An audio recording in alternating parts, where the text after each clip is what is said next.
When it comes to comfort food, stewed chicken is definitely on the top of my list. It's something about it that just gives you that warm, comforting feeling on the inside.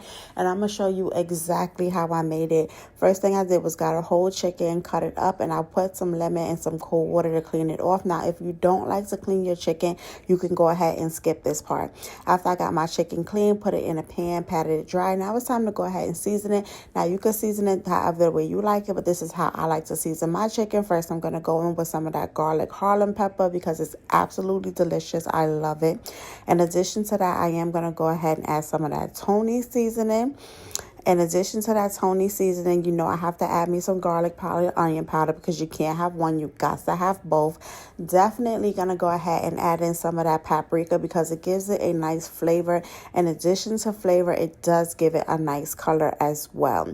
After I get that in there, I am going to be trying out a new seasoning today. And for that new seasoning that I'm going to be trying out, it is going to be some Italian and herb seasoning.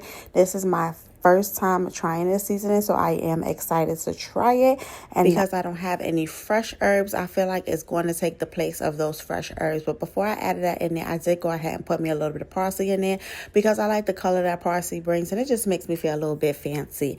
After I got my parsley in there, I went on ahead and added in that Italian garlic and herb seasoning, and this is what it looks like right here. And when I tell you this seasoning is so good, I'm definitely going to be putting it in rotation for the future meals that I make. And I'm going to add about 1.5 scoops because we are using a whole chicken, and I want to make sure that I'm getting enough flavor throughout the whole entire chicken. After I got all the seasonings in there, I'm going to go ahead and give it a good mix. And once I get everything mixed up, I want the top, the bottom, the sides, underneath the skin, every part seasoned. This is what my chicken look like. This is your time where you can evaluate, is your chicken seasoned enough to you? If not, then go ahead and add more. If it is, then you can go ahead and put it to the side, let it marinate for about an hour or two, and then we're going to go ahead and start cooking. In a pot, I'm going to add me just a little bit of neutral oil, and then I'm going to put my chicken down in there because we're going to start searing one side of our chicken. I want to get a nice crust on there, and also I want to lock in those flavors that we just put in on the chicken. So we're going to go ahead and put it down. I'm going to leave it down there for about 4 minutes. After that, then we're going to flip it over and we're going to do the same thing to the other side of the chicken. And then I'm just going to have to do this in batches because some of this chicken is pretty big and the pot is not as big. It's more on the taller side, not wider side, as you guys can see. So I did have to do this in batches. But once I got that sear on one side and I went on ahead and flipped it over, this is how the other side was looking. And we're not cooking the chicken, or just adding some color to it. So this is absolutely perfect. Now, if you want to sear your chicken a little bit longer, you can. But for me, this is absolutely perfect. So I'm just going to go ahead and remove that. And then we are going to start on the next batch. Once I got all my chicken seared, it's time to go ahead and add our veggies. Now, we're not going to throw away the pot. We're not going to wash out the pot. All of that is flavor and seasoning. We're going to leave it right there. We're going to add in our garlic. We're going to add in our red onions, our green bell peppers, and our red bell peppers. And then we're just going to go ahead and mix that in together and let that cook down a few minutes. After it's cooked down a few minutes, I am going to go back in and add in my chicken. And once I get all of my chicken in there, we're going to go ahead and add our liquid. Now, you can use water. You can use chicken stock. If you don't have chicken stock and you have chicken bouillon, go ahead and get your chicken bouillon cube, a little bit of water, mix it together, and you've got your own homemade chicken stock.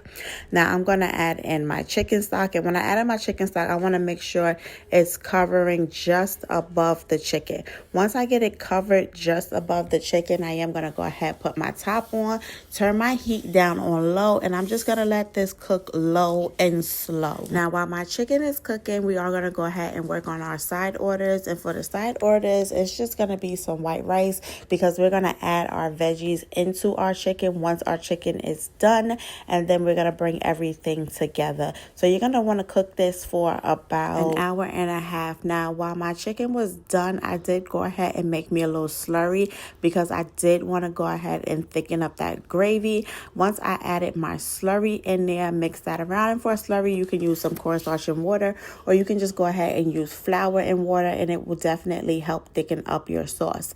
And I'm just going to go ahead and mix this up really good because I want to make sure all of my gravy is going to be thick. I don't want just the slurry to sit in one part of the pot and just thicken up one part and the other part doesn't get thick as well. So we're just going to go ahead and give this a good mix. Make sure we get everything at the bottom, bring it to the top, everything at the top, rotate it to the bottom, mix everything around. Now that I got everything mixed in how I want, I am going to go ahead and add in some potatoes. Now you can add in whatever veggies you like to veggies you want to add to your stewed chicken. You can also add in some celery. You can add in some carrots. I did add in some corn as well that I had in my freezer.